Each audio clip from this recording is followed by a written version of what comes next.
Like, did you finish the movie? No. I basically Oh, stopped oh. where I said I stopped. What movie? That's My Boy. Mhm. I still haven't watched it yet. But I knew we weren't. He's already getting clips for the soundboard. Oh boy, is it good, Mike? Well, actually, that's spoilers. That's spoilers. I don't want to know what you think. I don't want to know. I don't want to know. I've already told you it's a terrible movie. Yeah, but sometimes I like bad things. No, Andy's not even gonna. Andy's not gonna save this for me at all. I hope I love it. I've never seen it, so I'm just hoping I love Todd it. has secret bad taste, so Todd probably is gonna be like, "This might be one of Adam Sandler's best movies, actually." Yeah, because I'm not a big Adam Sandler guy. Yeah, like, he's not a big Sandman guy. I like the Sandman, but I'm not a huge fan of any of his recent stuff, unless it's like fucking art house movie minus Jay Kelly. Is Jay Kelly considered an art house movie? It's the guy who did Marriage Story, so it's kind of like like I wouldn't call it art house, I guess, but like that dude's pretty like independent kind of film. Yeah, dude. but I mean, people can make different types of things. I mean, the Russo brothers made episodes of Community and then made Infinity War and Endgame. Like, and they also made Gray Man, so like, people got range, you know. Some people don't want to be placed in one bucket. I don't know. I think Adam Sandler is like, he's either making his movie or he's making an art house movie. I don't really know if you are allowed to say he's making anything else. Right. He's either having fun with his friends or he's trying to get an Oscar. Yes, exactly. There's no in between. Yeah, I guess that's true. It really isn't. I'm surprised that Kevin Hart hasn't gone that route yet, because I feel like Kevin Hart is kind of very similar. Like, he does all of the movies he makes with The Rock, and I'm sure there are other recurring comedians and actors, but he doesn't really make serious movies yet, right? I'm sure he will. He's tried. He did one with Brian. He did one with who? In charge of because Cranston's like a quadriplegic and can't move. And oh yeah, I I forgot about that. Yeah. I heard half of what Todd said. You don't need to repeat it, but Oh, sorry, I was far away. But yeah, he's in a movie with Brian Cranston. Like, that's kind of like that, but Bryan Cranston's another one I feel like he doesn't really do a lot of movies that, because he's a really good actor. I feel like if he did a movie that would be in that type of realm, has he been nominated for an Oscar for something? I don't think so. He doesn't do a lot of movies. Yeah, I'm not 100% sure. I mean, he was in Godzilla. He technically speaking, he was like the headliner of Godzilla too. There was one movie he did. Was he in Trumbo? Drew Barrymore was the headliner of Scream. Wasn't he Zordon in one of the modern Power Ranger movies? Oh, he was in Trumbo. I think he might have been nominated for Trumbo. Okay. I'm not sure. I thought there was like a political. That's like a political movie, right, or no? I don't know what it is. Historical, some sort. Yeah. I don't know. Anyways, big movie show. Up front, we're talking about movies. We were talking about movies before we got on the air. Obviously, if you are a regular listener to the show, you're like, oh, it's end of the month. It's time for the movie club. Really sorry. This year it continues to be not on schedule with those types of shows, and we're sorry about that. But also, we have a lot of other things we need to talk about, like our first little couple of hours with 007 First Light and our Mina The Hollower review. So those things are going to, unfortunately for the movie fans out there, are going to take precedence over doing the movie pick for May. But we will record that and release that episode sometime in early June.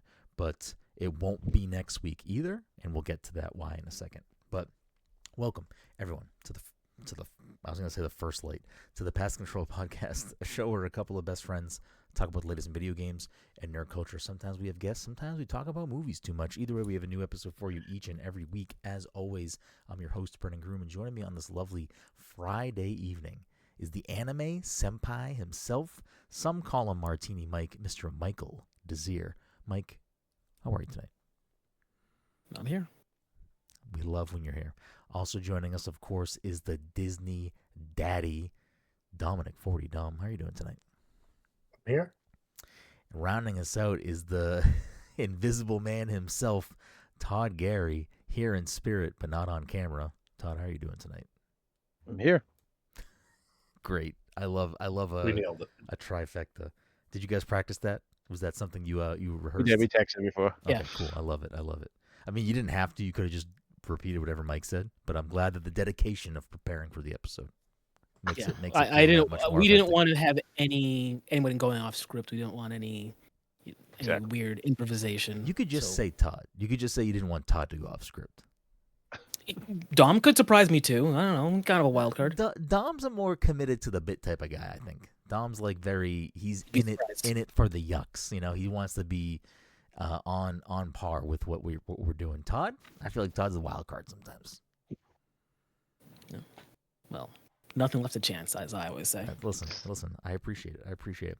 We had a great show. Oh, no, go ahead. No, it doesn't. Like, I wasn't gonna remember the line immediately. It was whatever, something that they say in the game in First Light, and I already forget what the line is. Don't even worry about it. License to Kill. No, the first the first rule of spycraft Is something like do Don't talk about always, Spycraft. always keep never let them know your next move. That's not what they say, but that's basically what it is. basically what it is. Yeah, it's like never, like, always expect the unexpected or something. I don't know, something like that. Anyways, Yeah. we got a great show for you tonight. Like I said at the top, we're going to talk about our early time with 007 First Light, and then also review Mina the Hollower. But before we do that, a couple of quick housekeeping things. This episode of the show is, of course, sponsored by our good friends at Goodnight Fatty. If you're in the Salem, Massachusetts area or the North Shore, Massachusetts, on a Friday, Saturday, Sunday evening, also Thursdays and Mondays, make sure you head on down to 1 Washington Square and get yourself a delicious fatty. And if you're unaware of what a fatty is, you can check them out on social media at Good Morning Chubby and at Goodnight Fatty, and educate yourself on these tasty, tasty treats. Other quick housekeeping things. As we alluded to, PDC Movie Club pick for May is Dom's pick, and it is That's My Boy. Not tonight's episode, but it will be released soon, so if you want to hear us chat about that, make sure you catch up and watch that film. The June PDC Movie Club pick is Todd's pick.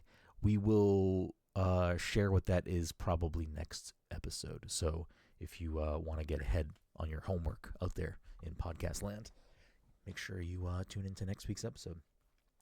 There will be probably some continued variation in release cadence for the show and when the show is recorded live, just as kind of a heads up for people listening out there or watching right now or watching later on YouTube.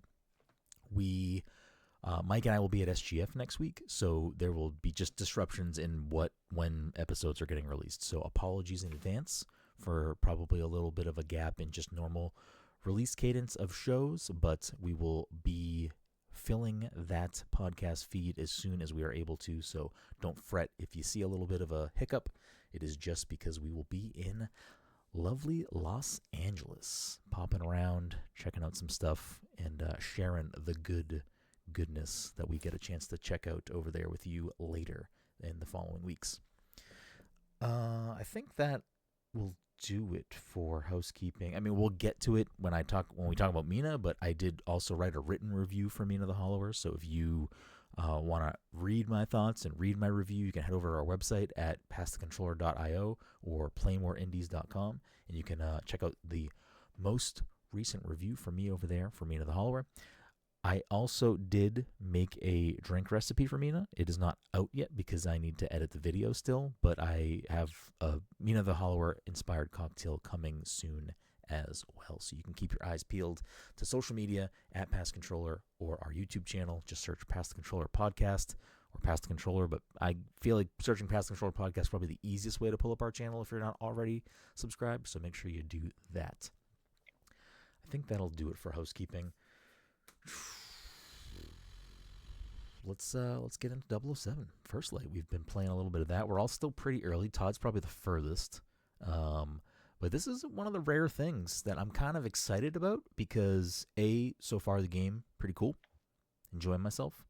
But it's one of the rare times where I feel like the four of us are going to all play the same game around the same time, which I feel like we don't always all four play a game.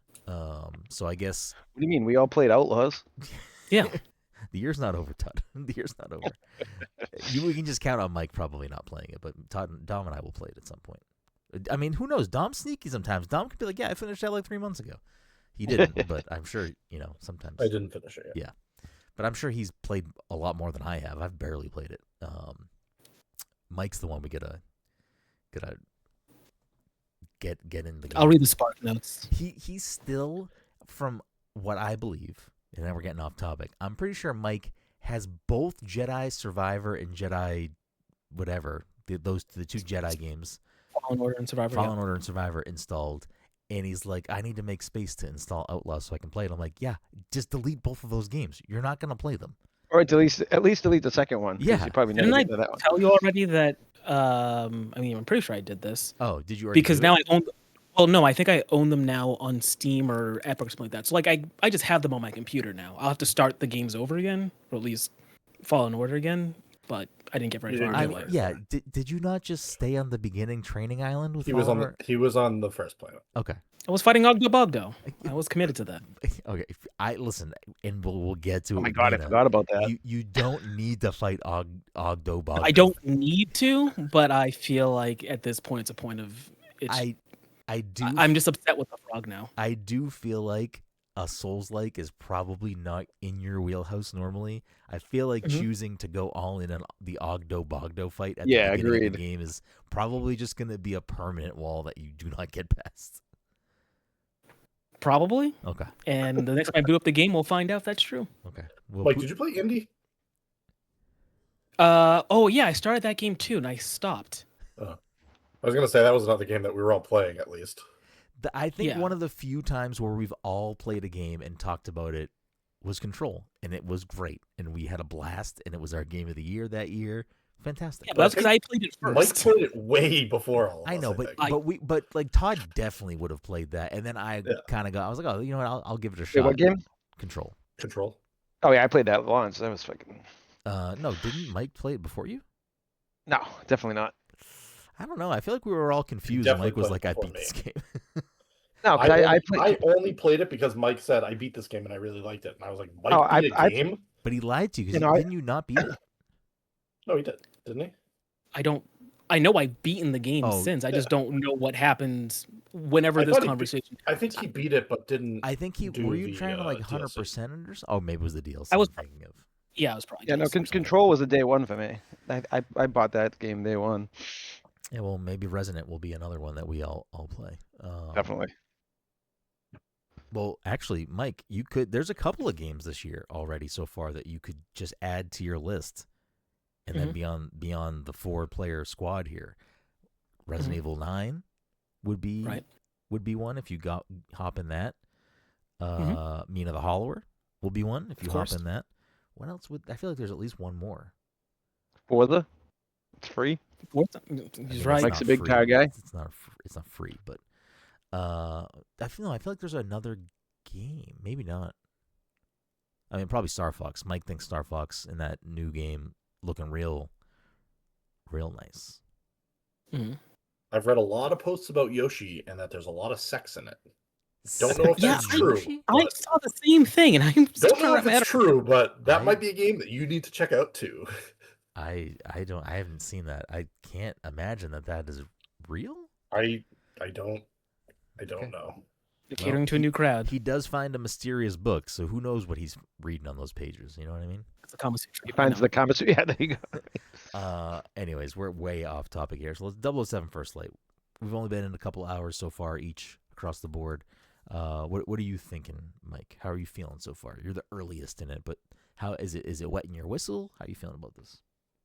I mean, I'm enjoying it. I think I only care about it because it is a Bond game, and from the beginning, I actually kind of enjoyed the way the story was structured. Which I think you'll continue enjoying it just based off of how. Yeah, Todd and I were talking about this earlier on the phone. I am very curious how that structure, if that structure sticks around for the whole game, because it is, and this isn't like I feel like I'm going to say this and it's going to, some people may take it one way and that's not the way I'm meaning it, but, and I'll elaborate after I say it. This is like the closest I think I've ever seen a game try to be a movie and do it. You know what I mean? Like, there's only one other game I think that did it this well as Quantum Break. Yeah, but that's like even more different just because it's like actually mixing in like live action. Yeah, like live acting. action. Yeah. But I guess that's kind of similar. But like just the way like it is structured and how it's telling the story and introducing the characters and like, hey, we're gonna like take the training segments of like teaching you how to play the game, but make that like a movie montage of this character like doing that. Building up to be Bond, basically. Yeah, like it's great. It's like, again, I feel like people.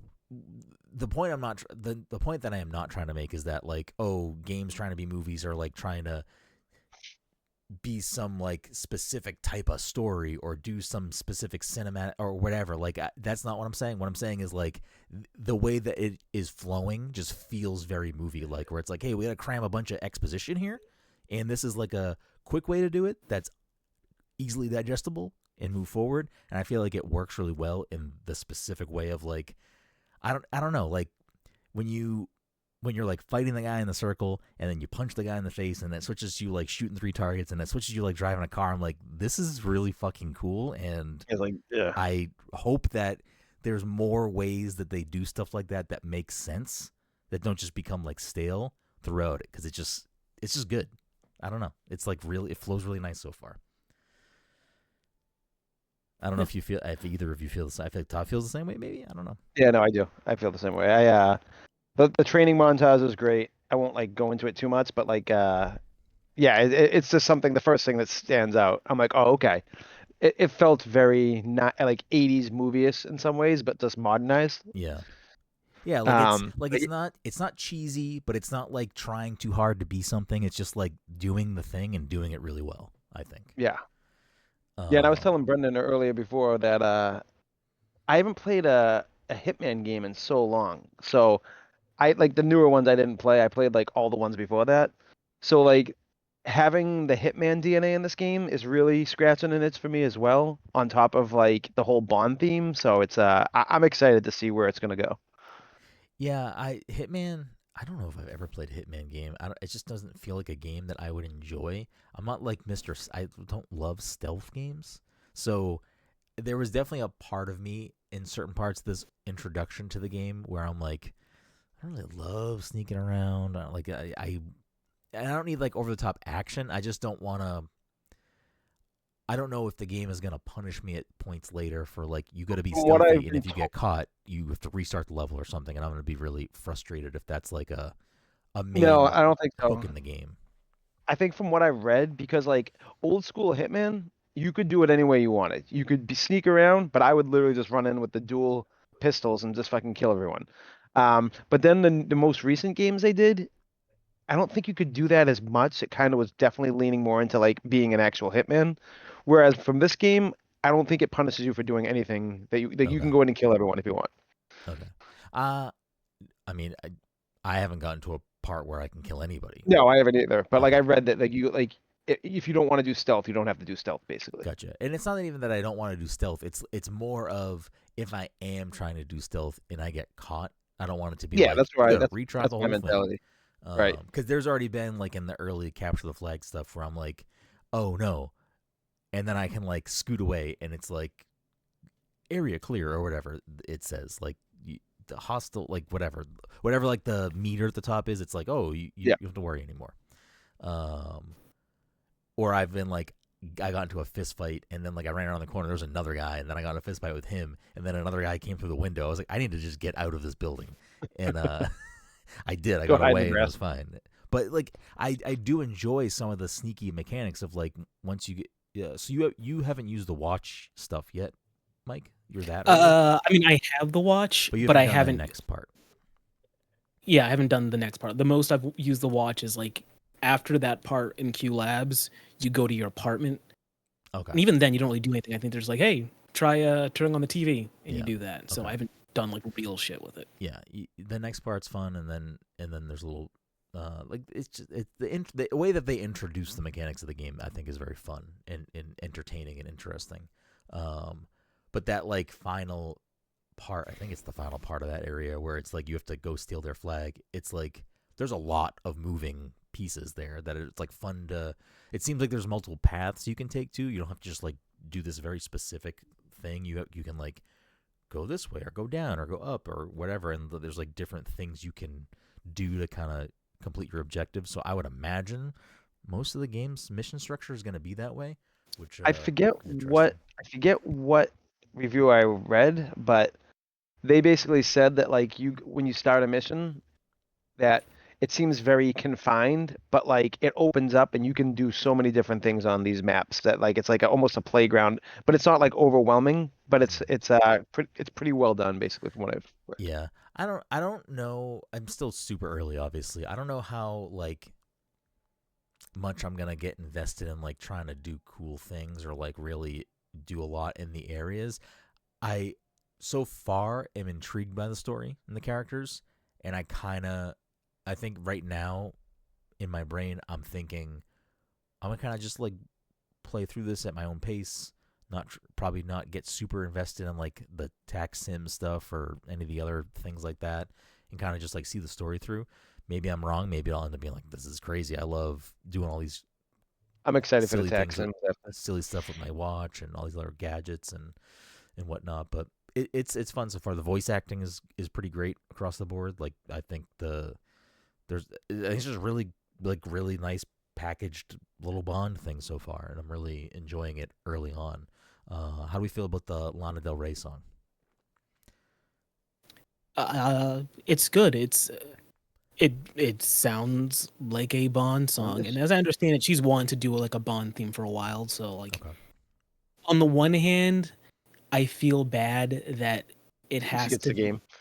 She gets the game. On the other hand, is like it is a good Bond song, and so far it's been like a good Bond game. I say as a person who's not like, I'm not Mr. Bond. I'm not the guy that knows all the ins and outs about Bond lore, but I think on a casual level, if you like Bond, this is a solid entry in that concept of that franchise. Yeah.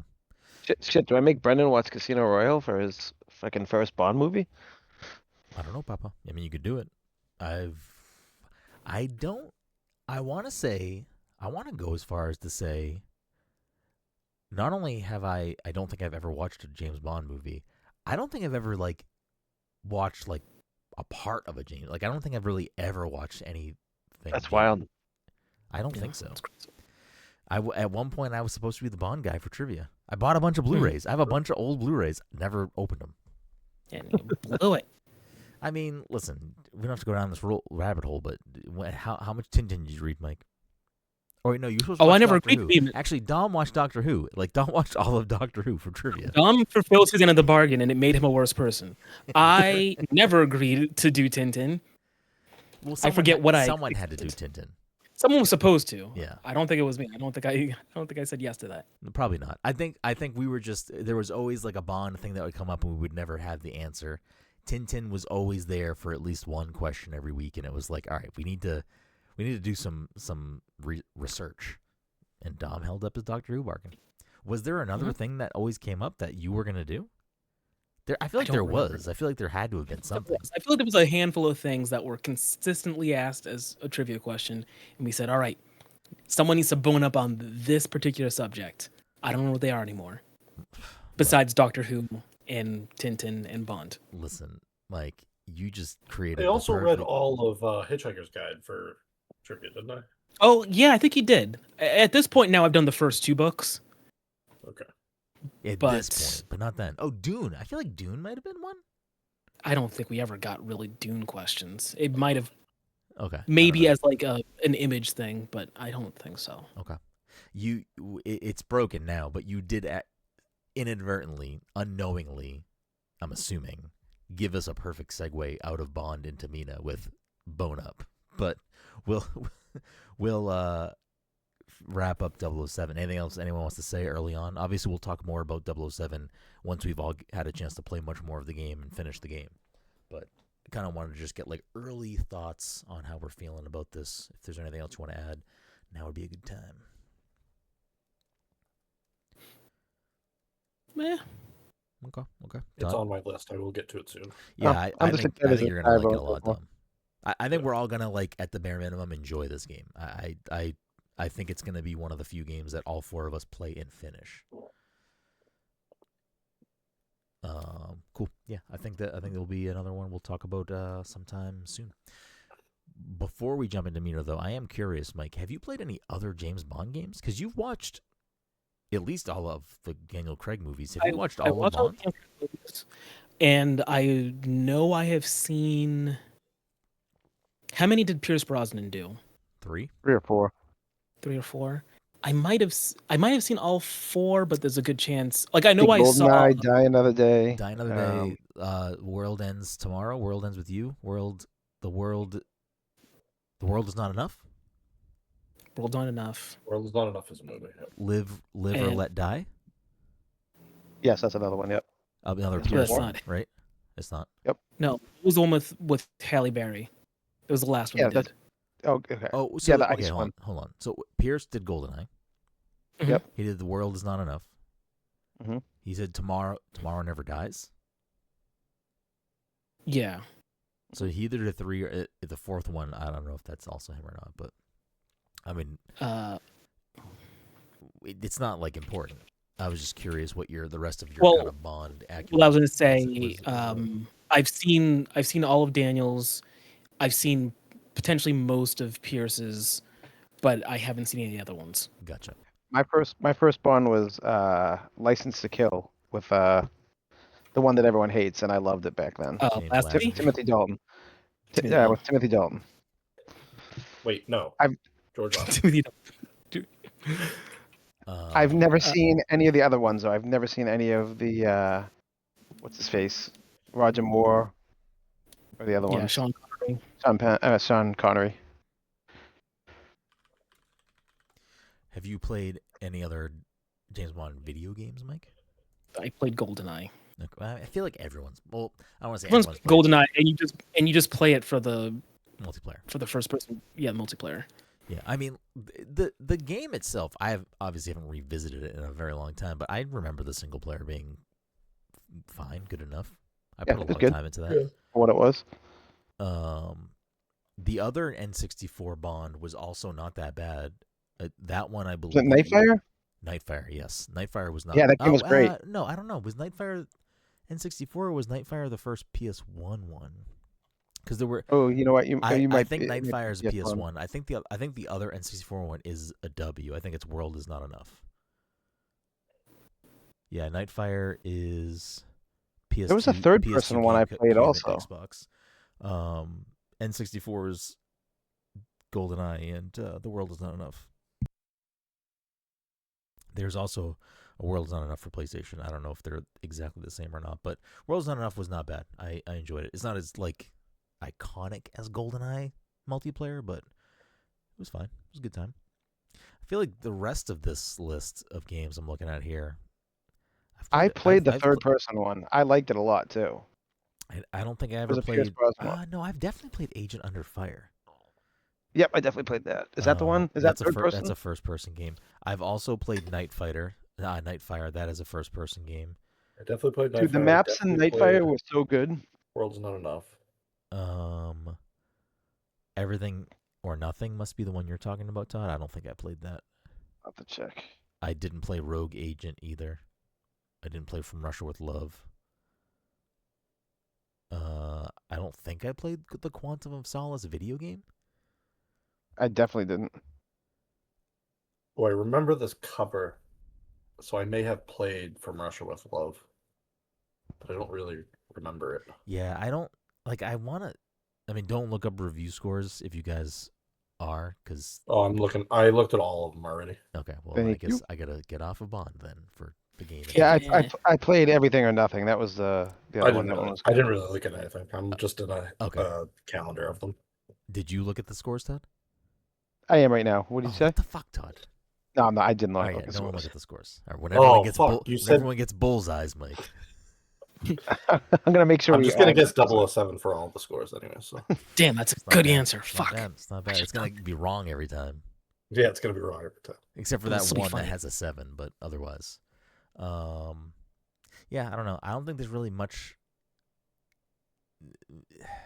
There's a lot of great Bond video games. There's a lot of Bond video games. I don't know. There's a lot of great ones. But First Light seems like it has potential to be probably realistically the best like James Bond game if it stays this way and stays this kind of good. You know what I mean? Like GoldenEye is a good multiplayer game for that time.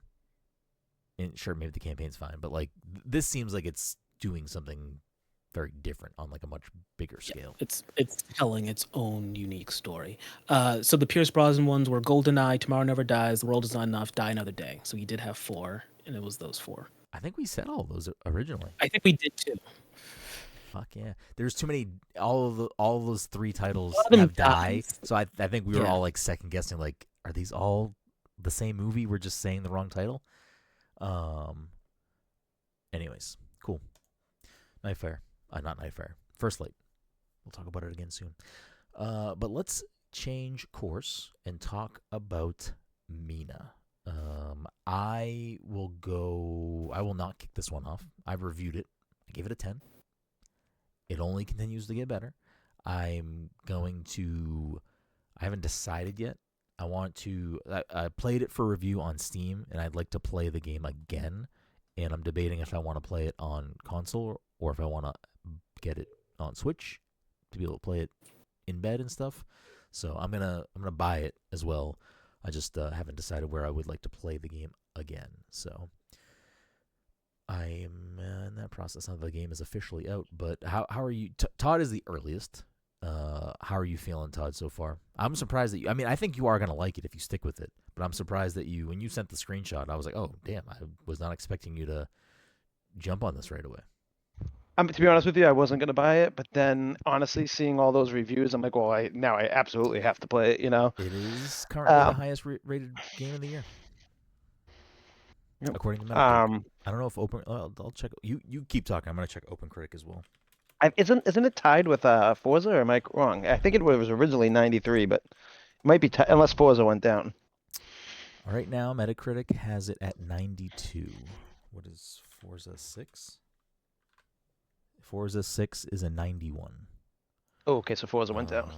OpenCritic. I mean, there have been more reviews coming out, so the score could go up or down. Yeah. OpenCritic right now has it on a 92 top critic average and then 98% critics recommend. So, yeah, how are you feeling so far? I mean, you've made it through essentially the intro of the game. Yeah. So far so good. It seems the controls are great. Music seems good so far. I am like, I don't want this is gonna sound horrible, but sometimes like the art style of these games, because this is like it's like a Game Boy style game, right? Yes, 8-bit Game Boy. Yeah. I'm not like necessarily a huge fan, but I don't not like it either. But I already like the way this feels, because sometimes I don't know if I like the way some of those games control, but this one just feels like it's like modernized, and it makes me feel like, okay, I'm gonna really like this then. Yeah, everything about this is like the difference between one of the differences for me between this and Shovel Knight is like Shovel Knight looks like what it is and plays like what it is, but plays like what it is to like the perfect, most polished way. Where this looks like what it is, but it like in a sense plays a lot like, you know, Zelda or other top-down like Game Boy games, but it also does so much more like that a game from that era just simply would not be able to do or do. There's so much depth to the combat, the platforming, the puzzles. I like cannot stop thinking about this game. I really, really enjoyed my time with it. But I think that even if like you're saying it's kind of off-putting, or like visually up front you might be like, oh, I don't normally like this type of game. It's once you get under the hood of this game, there were a bunch of different moments throughout my time with the game where I was like, I can't believe the way it's fooling my brain of like, it looks like Link's Awakening and it's playing like not Breath of the Wild, but it's playing like a way modern action game than it is playing like Link's Awakening. What about you, Don? How far are you done? Did you finish? I'm No, I haven't. I didn't get a ton done in the last couple days because I've been wicked busy. But I don't know. I'm like, I don't know, somewhere between 5 and 10 hours in. Okay. What are you playing it on? My ally. Oh, okay. What? How many generators have you done? Do you know? I don't even remember. Okay. I guess up front too, if you're listening to this, like I'm gonna definitely talk about Mina a lot, but I'm gonna like refrain from like late game spoilers, and I'm not gonna say things that I think are kind of spoiler territory. We'll still keep it kind of broad, and I won't like reveal stuff that maybe is better for you to experience, or if you're looking for a deeper conversation, we'll probably have a deeper, maybe spoiler filled conversation at some point, either with guests or when Dom finishes or whatever. So you can look forward to like more spoilery talk then, but it'll stay pretty breezy for this conversation. I don't want to really get into super spoiler territory, at least not yet. Yeah, so it's definitely like scratching the itch that I was looking for it to do. Yeah. It's like I want to say that it's like meeting my expectations, and that like might sound like it's like, I don't know, not great, I guess. Like it's not, but like I had high expectations for it. So like I'm the same it's way. Like my expectations for this game were through like my expectations for the game seemed like they were probably too high, and right. for me at the end of it all, it exceeded that, which still doesn't make sense to me. Like it's way too fresh and new for me to even really consider this, and they're very different games, so I'm not like trying to put them against each other. But I have been debating in my head, like, do I like Mina more than Shovel Knight? And I don't want to have that. That's a silly conversation to even have, but Yeah. I think I might. I Shovel Knight is more my style of game, And so I don't know. it I Mina's mean, more my style. Like Link's yeah, Awakening is one of my exactly. favorite And games. it's possible that like as I play through Mina and finish the story or whatever, like it's possible that it's up there, Yeah. but it's just like stylistically, Shovel Knight's Yeah. more my style of game. But Shovel Knight's still one of the goats. Like I love yeah, Shovel Knight. This is not a knock on Shovel Knight. yeah, and like I said, like I say that Mina is meeting my expectations, but I had high expectations for it. That's not a knock by saying it's meeting my expectations. It's like fucking way harder than I was expecting it to be. Yeah, The challenge level is definitely up there. yeah, it is. It is. It does not pull its punches. It is. Yeah. Enemies can be aggressive, and boss fights are extremely challenging. What I will say is, because I feel like that could be maybe an off-putting thing to some people, and you can choose to keep playing the game and get better at it and level up and give yourself additional help that way by leveling up, or getting more gear or trinkets or sidearms, and doing things to put yourself in a better position and learning enemy patterns so you can do what you got to do. But I don't know if either of you, Todd's pretty early, so I would be shocked if Todd really dipped into this. Have you messed around with any of the modifier section of the game yet? I didn't play, like, my playthrough of the game, I did not touch it. But after I finished the game, because I knew that it was a very, like, robust system, I was like, I'm going to start a new game, start a new save file and New Game Plus, and I'm going to, like, look through this stuff and do it. And I still really haven't done much with it, but I was going through the options that are in there, and I think you get more once you beat the game. I think there's even more that unlock, but up front, there's even so much. There are so many things that you can turn on or off to either make the game much easier or make the game even harder, or just make the game wild. And you can like mix and match. I don't know what the actual number is, but I'm pretty sure it's like well over 100 modifiers. Like there's so much stuff that you can do to make the game kind of tweaks to your way. So like if the difficulty thing, if you're listening and you're like, oh, I want to play it because I like the Zelda aspects of it, but maybe the Dark Soulsiness of it is a little too much. Like I do think that it's so feature rich with the modifier system that you really can bend the game to be however you want. If you want it to be more forgiving, or you like there's like everything from things like you don't take damage if you fall in a pit to bosses have double health or whatever. Like there's just very basic stuff like that can tweak the game up and down. But then there's just like things that's like, oh, randomize your items every time you come out of a underlab, or like just like things to make the game wild. There's so much there, and I have not fully gone through that list of modifiers, but it does seem like there's a lot of stuff in there to also make the game more accessible. So if you are someone that needs those types of benefits, I feel like there's just such a wide selection of things to turn on and off that you can really tweak the game to kind of benefit you in the ways you need it to. So it's definitely like one of the things that I'm going to spend more time playing around with, because I do think that it's kind of nuts. Like to the point of even once you beat the game, you can start a new game plus. I want to say that there's up to 7 new game pluses. So like every time you beat the game, when you start the next new game plus, the game changes in some way, and there's like a whole there's like 7 different versions of like I don't think the story changes at all, but like the game will do other things to like make it continually more challenging for you.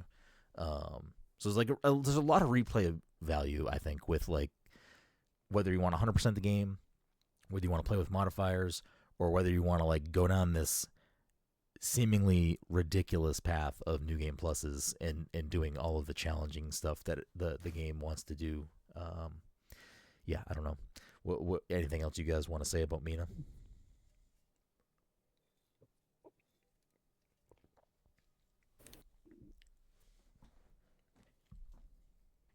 I definitely think that if you're like thinking about playing it, like it's worth your time. Like yeah.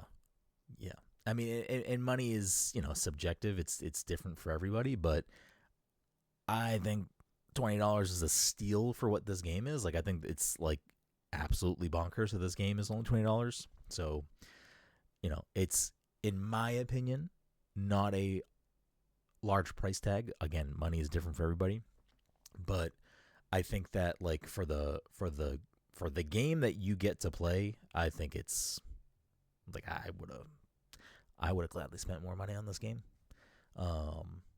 But I'll kind of breathe through some more of my thoughts on the game. I mean, I don't want to rehash a million things because I did write a review about it, which you can go read over on our website at passthecontroller.io or playmoreindies.com. But some of the things that I really liked about Mina, and I'll touch on this a little further. One of those, like I feel like there's so much freedom in Mina, and part of that is the modifiers options that allow you to just do so much to the game. But just on top of that, it's you go through this short introduction section that I think does a very good job of teaching you the basics of the game without being like, here's a pop-up menu, here's a character, here's an NPC, do this. It's just kind of like very like crafted in a way of it's like, oh, there's like a couple of bones sticking out of the ground here, so I should hollow under this fence. And that shows me like, oh, these are types of things that I can just like go around these obstacles, or just like very smartly constructed without like a guy standing there and be like, you can hollow under the ground and do like, it's just very, it pushes you along in a very, I think, succinct way, which I really appreciated. But once you get to that first area, the main hub, Ossex City Center, you go through the story stuff, you meet Baron Lionel, maybe have a second boss fight, because the game starts you off with a boss fight.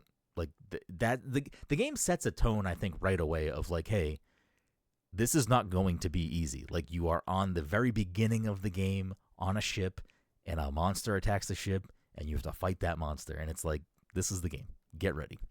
But once you get through that intro section and essentially get the main quest of the game, which is fix the 6 spark generators at Ossex City Center, you're kind of just like, all right, do whatever you want. You can go in any direction. You can go anywhere. You're not gated by items, from what I understand. Like you have your starting weapon. You can unlock more trinkets and unlock more sidearms to give you more offense and defensive capabilities. But I don't think you're really gated by anything other than your skill. Like it's like you want to go to a hard area, go to a hard area. You want to try to find an area that's maybe a little bit easier for you, do that. So I loved the idea of, like, I started the game and I kind of went in every direction. I was like kind of peeking around, seeing what's there, and then for whatever reason, I just ended up pushing on the right side and going through. I believe it's Eastern Hearth, which ends up leading towards the crypt, the Queensberry Crypt, I believe. So that was the first spark generator that I ended up going to, and I went that way. But it's just every avenue of the game is like so, like every screen of this is so more detailed than like any Game Boy game you'd ever play. Like there are so many hidden secrets, there are so many puzzles, there are so many things to find and discover, and there's so much I didn't. I want to say when I beat the game, I think my completion rate was at like 58 or 62 or something. So like I had essentially only discovered half the stuff in the game. I think there's 60 trinkets in total. I think I have 28.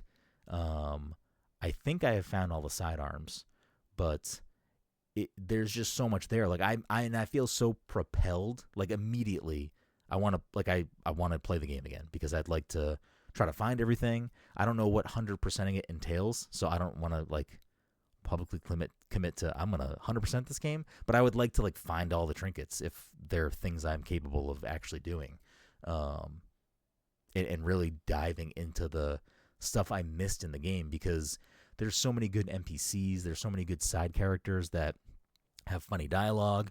Some of them have like small quests you can do. And I'd like to discover those characters that I either didn't talk to or didn't do their quests. It's just such a rich game. I think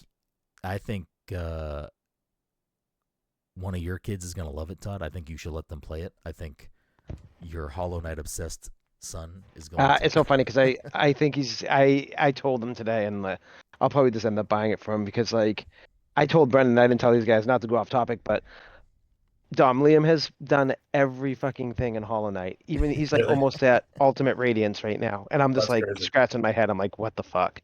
And he's like, I'm like, I can't do any of this stuff. I'm like, all right. He's way better than me. It was a proud dad moment. Yeah, That's awesome. But I know he'll love this game. Yeah, I think it's one he'll really dig.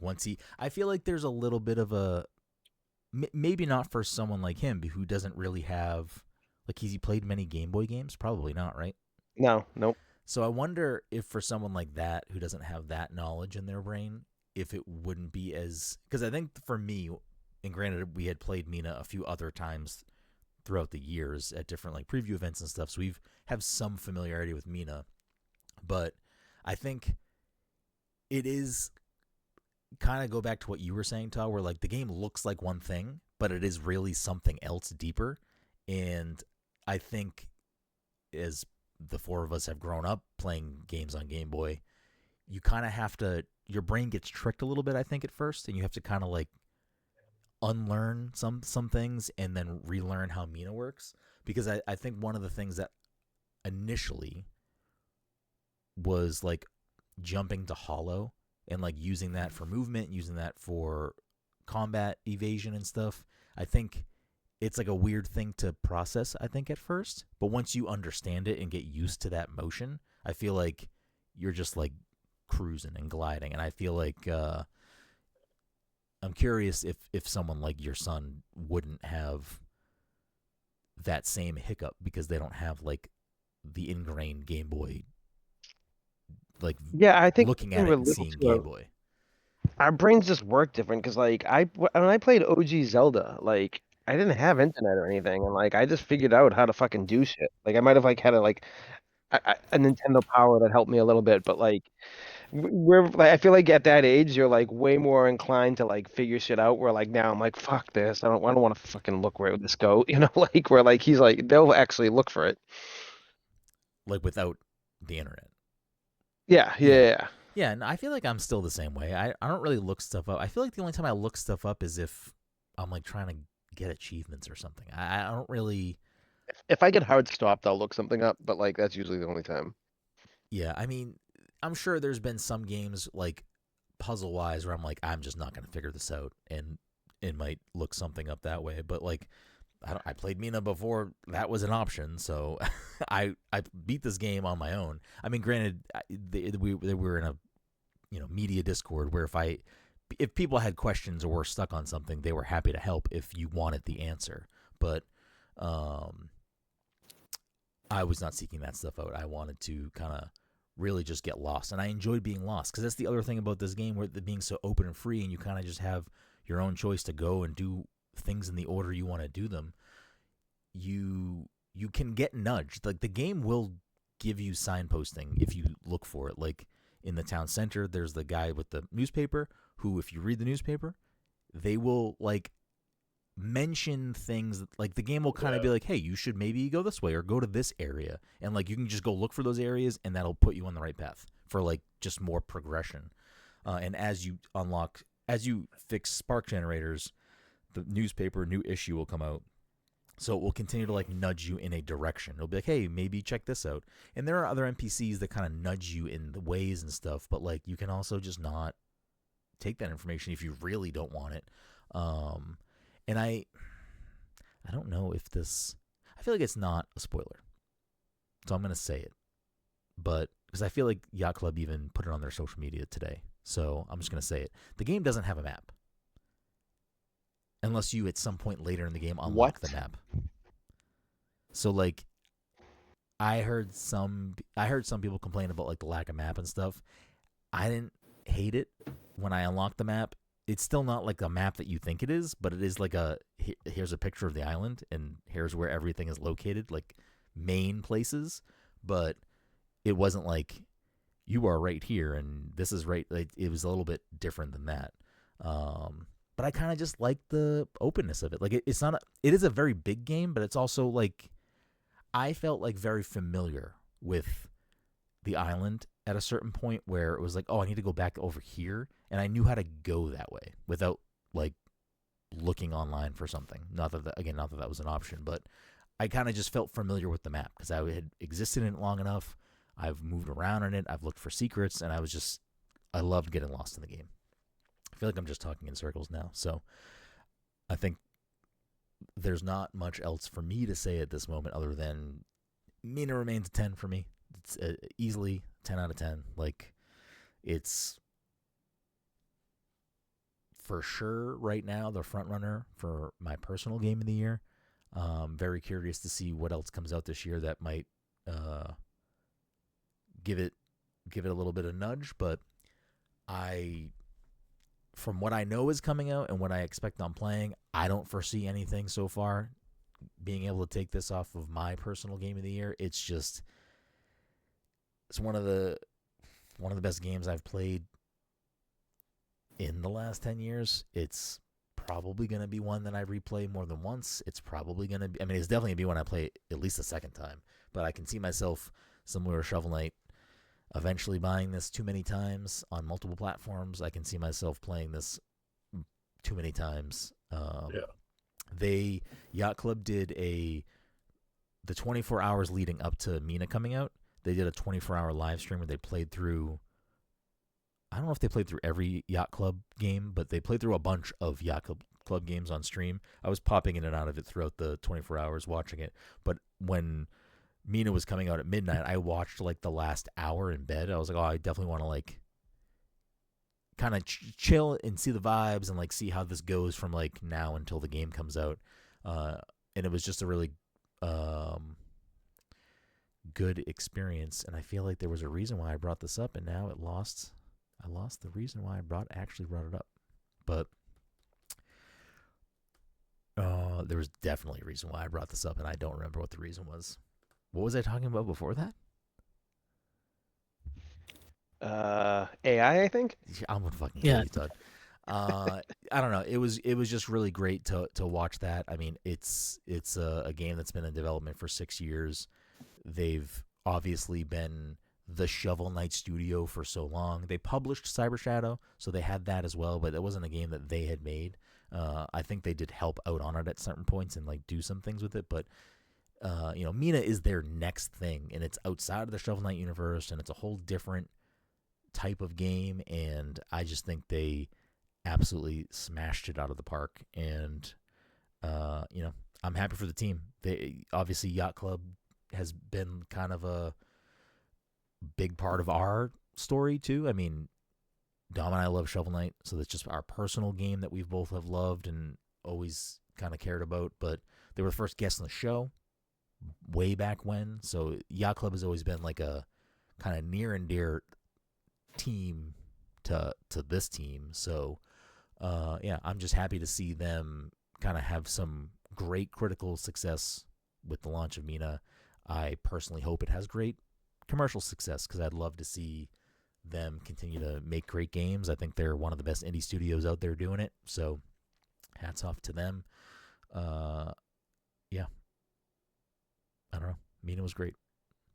I want to play more 007, but like part of me really wants to restart Mina and play it again. That's where I'm at. That's where I'm at. It's a real good game. It's real good, Steve. There's definitely more late game stuff I want to talk about. That this is not the podcast for that. So when at least when you finish it, Dom, we'll have a more like spoilery conversation because the game does cool stuff. The game is very funny at times, and certain boss fights are a real trip.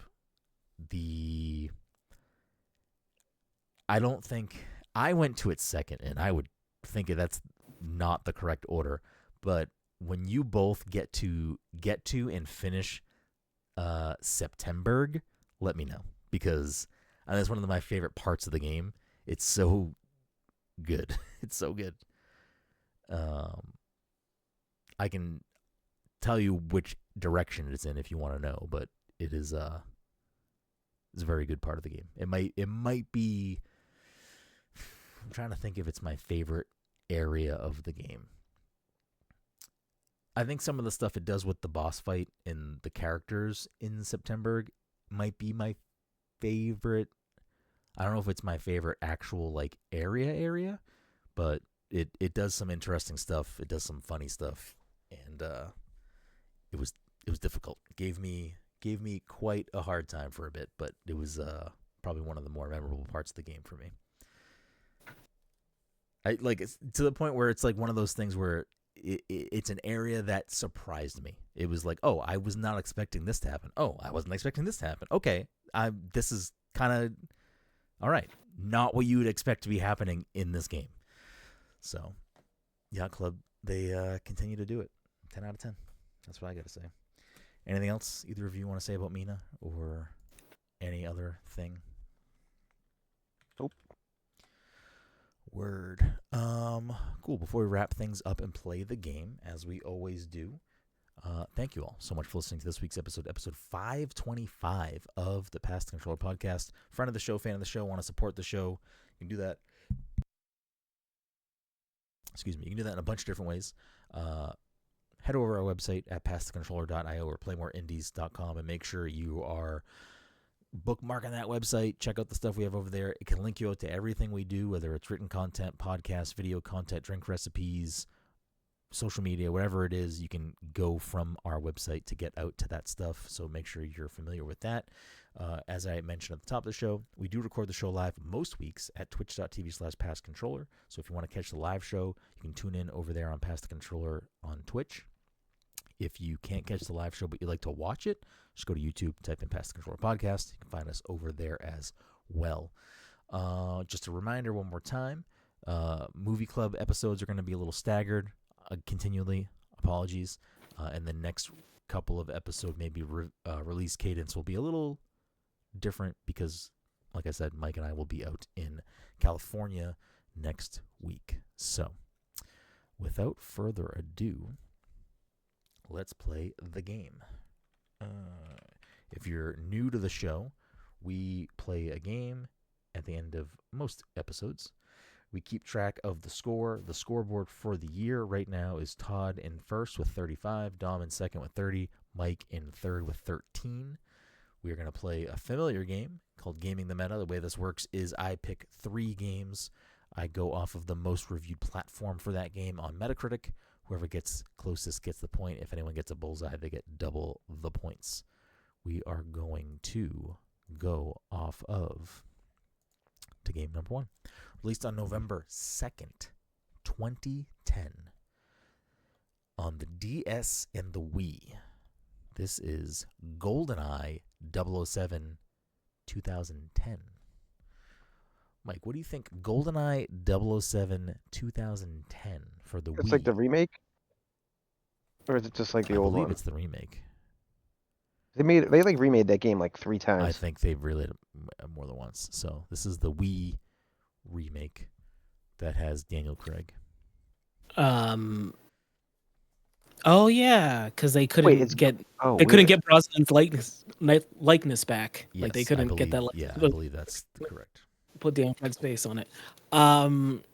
Let's see. Again, I do think just saying 007 would be funny, but in the interest of almost getting points, I'll just switch it to a 70. Okay. Tom, what do you think? GoldenEye 007 2010. See, what I decided to do instead of going 007 was to go 77. Oh, okay. Ooh, Ooh. smart. Todd, take us home. GoldenEye Oof. All right. 007 2010. Featuring So Daniel I'm Craig. going for a bullseye here, and I was gonna say 75. Mike, what did Mike say? 7-0. 70. But I kind of want to say 72, but I don't know what to do. Let's do 72. 72. Yeah. Okay. Do you think I'm closer? Or do you think Dom is closer? That's the thing. Or do you Or think rather- 007? Yeah. Well, it doesn't make a bit of difference because Dom is the closest. It has an 81. Oh wow. I'm also Wow, surprised. I'm not. Did not expect it to be up that high. Neither. I actually did. considered going 007 because I figured it was going to be in like the 30s. Right. Well, that gives Dom the first point of the night, but that will roll us into game number 2, released on November 1st, 2011. This is GoldenEye 007 Reloaded. This is on the 360 and PS3. We were going off of the 360 review score, but they both have the same score, so it doesn't actually matter. So GoldenEye 007 Reloaded for the Xbox 360. Dom, what do you think? 77. Okay. Based on the trailer, I think this is the same game. I think it's just the Wii one had motion controls. That's why I figured it would be It's low close. because I figured it was going to have a bad score because of I that. don't know if they're different games or not, but Dom's gonna lock into 77. Todd, what do you think? This is what year was this? You said 2011. It was the year later. Yeah, 2011. weird. I definitely played this as well. I'll say Dom said 77. I'll say 70. Okay. All right, Mike. We got 77 and 70. 2 of the same scores from last round. You could Yeah, go I know. 007. Oh, Or you could good go point. 72. Yeah, Those are your only 2 options. he's right. There are my only 2 options. I guess I gotta go 77. No, I did Dom- 77. I mean, you can also You just go did- 77. Lock him in. No. Lock him no. in. No. I mean, you can. No. You know what? Let's just all go 72. 77. 72? Yeah. Well, somebody over here must have been practicing their Bond abilities because they got a bullseye. And that person is Mike. Nope. Fake points. Fake points. He said Wow. 77. He said 72. Wow. And you said 72 last time, so maybe you should have stuck to your guns. Probably should have. So, Mike is going to take in a couple of double big boy points. And lastly, we are going to go with, released on October 12th, 2012, another year later, 007 Legends. I don't even know what that is. I'm going to be upfront. Since the Mina conversation, like right now, I'm just watching a YouTube video of every James Bond game intro. So like right now, it has just gotten to GoldenEye Reloaded. So the next one after it is 007 Legends. So I'll see what that looks like in a few minutes. Okay. But So this was reviewed on the Wii U, PC, PS3, and Xbox 360. We are going to go with the Xbox 360 because it is the most reviewed platform. Todd, what do you think 007 Legends has Hmm. Uh.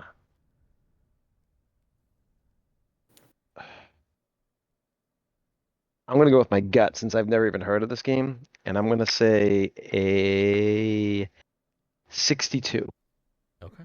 A 62. Mike, what do you think? Do you want to wait till it pops up for you so you can see it, or is that cheating? Nah, we'll just say we'll just go with 70 again. Okay. Dom, we get a 62 and a 70. Just write it down. 77? That's right. Okay. Really phoning it in this game. Well, somebody had the right Got idea. a bullseye. No one got a bullseye. Somebody had the right idea, which was go low, because you've never heard of this game. This game on the PC has a 26. This God. I should have went 007. This game, Right? this game, 007 game. this game on PS3 had a 41. I'll read the scores again. Todd said 62. Dom said 77. Mike said 70. Did I go too high? The 360 has a 75. No, I'm just kidding. It has a 45. So Todd is the closest. Okay, wow, Jesus. So Yeah, if I you just went got 007, you still would have been wrong, Dom. It's trash. But if Yeah, you I actually still did, would've been if you more. did 007 and it was 26 and you got it right doing that, That would have been it would crazy. have been fucking insane. Anyway, so that ends the week with Dom and Todd picking up a spare point, but Mike getting that big double dunk. So Todd has a 36, Dom has a 31, and Mike gaining some ground back-to-back weeks, now sitting at 15. That'll do it for this week's episode 525 of the Pass Control Podcast. We appreciate you. Be good to one another, and we'll see you next time.